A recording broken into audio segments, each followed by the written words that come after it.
some of you maybe were here because I was here in 2011 and spoke about prostitution. So maybe somebody remembers this. And I'm so happy to be back. And I'm going to talk about something that is different but similar, which is surrogacy.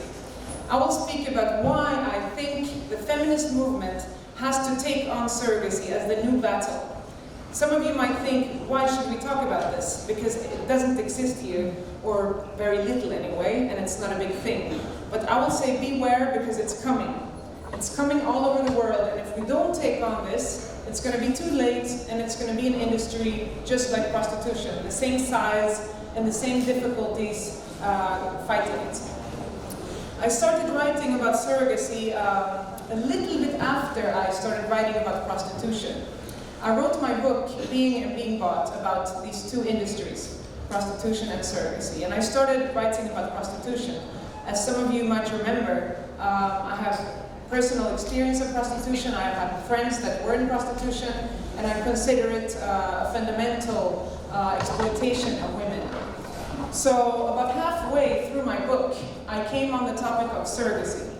Voices were claiming that we should legalize surrogacy as a new way to have children. And I realized, what is this? The arguments are the same as the arguments for prostitution.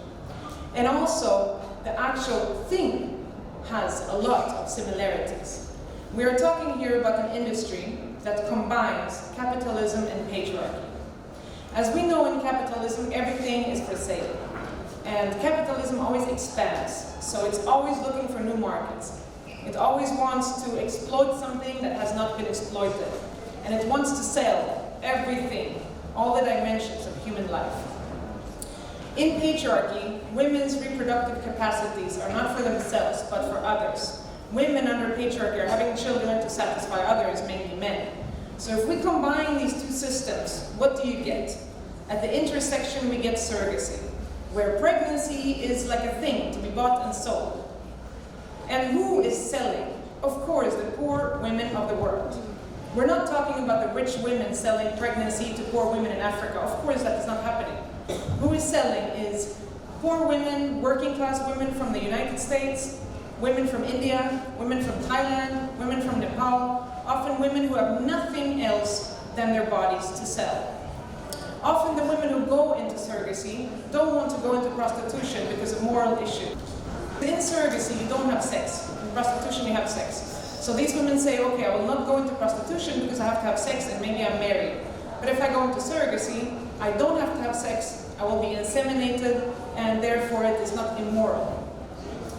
What is surrogacy? Maybe I should start with that because I don't know if everybody knows how this thing works. I hope it's okay that I drink it.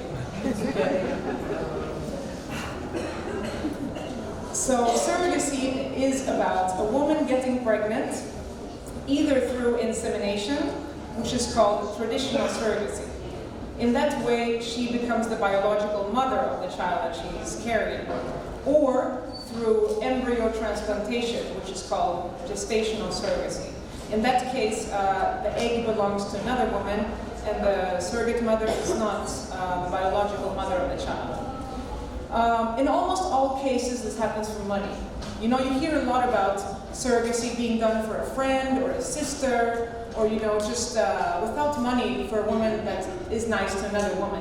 This is very, very limited.